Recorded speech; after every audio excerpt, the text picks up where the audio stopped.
안녕하세요, 우드 다빈치입니다. 겨울철 난방, 단열이 참 중요하지요. 난방 중에서 창문으로 새나가는 열이 가장 큰 만큼 창문 단열이 참 중요한 것 같습니다. 이번 영상은 기밀 테이프를 이용해서 창문틀 단열 작업을 하는 영상입니다. 지금 보시는 곳이 작업을 할 창문입니다. 마감을 제때 하지 못해서 우레탄 폼이 드러나 있는데요. 혼자서 창문 단열 해보기, 그럼 시작해 보겠습니다. 우선 작업할 창문틀 면을 정리합니다. 우레탄 폼을 쏜 면이 고르지 않은 것도 있지만 면을 정리하면서 혹시 있을 구멍이 있는지 확인하면서 면을 꼼꼼히 정리합니다. 면을 정리한 후에는 다시 우레탄 폼으로 보이는 구멍을 메웠습니다. 진작에 창문틀 마감을 했었어야 하는데 참 많이 아쉬운 부분입니다.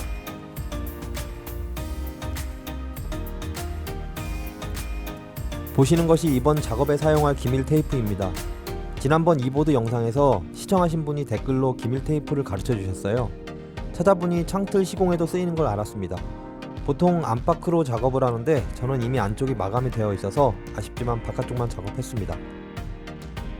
기밀 테이프는 신축성이 있어서 잘 늘어나는 테이프입니다. 또한 접착성이 뛰어나서 작업하실 때 신중하게 작업을 하셔야 할 것 같아요.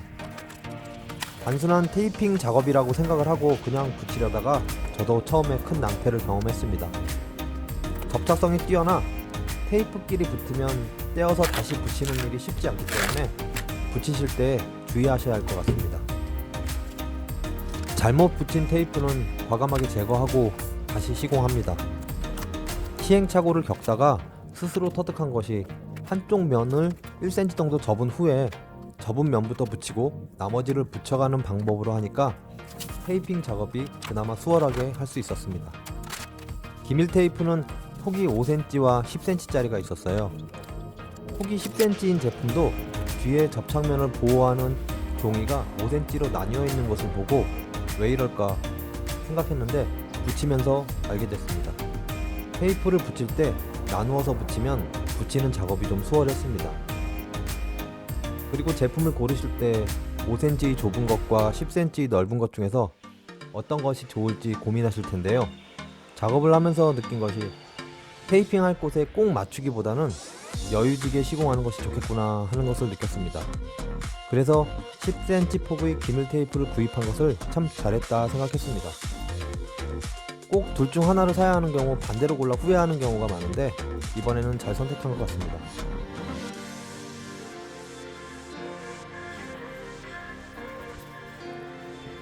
모서리 부분은 기밀 테이프를 잘라서 덧대는 방법으로 작업을 했습니다.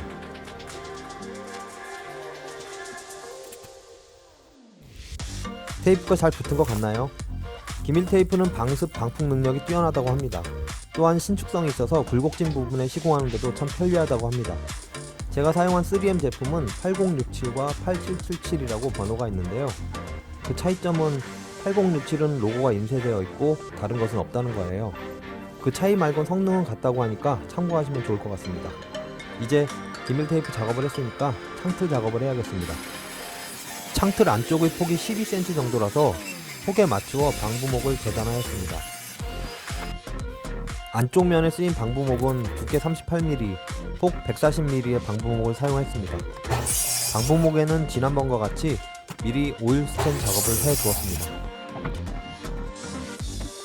폭을 재단한 후에 남은 자투리를 가지고 창틀 안쪽에 들어갈 방부목의 받침이 될 나무를 만듭니다.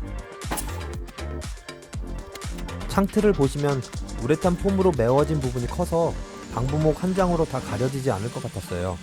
그래서 받침 나무를 붙이고 방부목을 덧댄 후에 그 틈 사이는 우레탄 폼을 충진하는 방식으로 작업을 했습니다. 창틀 안쪽 부분을 작업할 때 가장 아래쪽 부분은 바깥쪽으로 조금 경사지게 하여서 빗물등이 안쪽으로 타고 흘러들어오지 않게 하였습니다. 또한 혹시나 미리 작업한 기밀 테이프가 손상이 되지 않도록 조심스럽게 작업을 했습니다. 작업을 한 후에는 절단면에 오일 스테인 작업을 다시 한번 했습니다. 우레탄 폼으로 틈을 채우는 작업을 합니다. 우레탄 폼이 참 경제적이고 효과적인 단열재인 것 같아요. 폼을 시공한 후에 햇볕이 닿지 않게 마감을 하는 것이 중요하다고 합니다. 햇볕에 노출되면 습기가 스며들거나 기능이 떨어지는 등의 폼이 녹아내리는 현상이 발생한다고 합니다. 또 폼을 작업할 때 빈틈없이 하는 것도 좋지만 너무 과하면 작업한 것이 뒤틀리거나 부풀어 오를 수 있다고 합니다. 단순한 것 같은 작업인데 역시나 쉬운 것은 없는 것 같아요. 충분한 시간을 갖고 우레탄 폼이 굳은 후에 우레탄 폼을 잘라냅니다. 지난번에 말씀드렸듯이 우레탄 폼이 완전히 굳은 후에 칼로 자르는 작업을 해야 우레탄 폼이 잘 잘리는 것 같습니다. 그래서 충분히 시간을 갖고 그 후에 작업을 했습니다. 작업한 방부목에 우레탄이 조금 묻어 있어도 그 위에 한 장을 덧대어 가려지기 때문에 묻어 있는 것을 완벽하게 제거할 필요는 없는 것 같습니다. 창문틀 테두리에 붙일 부분을 재단합니다. 각도 절단기를 사용하였는데 45도로 양쪽 끝을 잘랐습니다. 액자 테두리 만드는 작업이랑 비슷한 것 같았습니다. 창문틀 테두리 작업을 하는 것은 생각보다 어렵지 않았습니다. 치수를 댈 때 안쪽 면, 그러니까 짧은 쪽의 길이를 재서 자르는 게 조금 더 수월했습니다. 창문틀 테두리를 작업하고 벽면과 닿는 부분은 다시 실리콘 작업을 했습니다. 제가 생각하기에 아마 실리콘 작업이 초보에겐 가장 어려운 작업이 아닐까 생각합니다. 반드시 그어지는 경우가 없었어요. 완성된 모습입니다. 저렴한 방법으로 창문틀 단열 작업을 하는 영상이었습니다. 처음 창문 샤시를 할 때 기밀 테이프를 시공을 했었어야 하는데 그때는 방법을 알지 못해 이제서야 하게 되었습니다. 창문틀 작업을 하는데 다른 자재나 방법이 있다면 알려주시면 다음 시공할 때 큰 도움이 될 것 같습니다. 겨울, 창문으로 들어오는 외풍이 차단되어서 좀 더 따뜻한 겨울이 되었으면 합니다. 다음 영상에서는 더욱 재미있고 유익한 영상으로 찾아뵙겠습니다. 이상 우드 다빈치였습니다.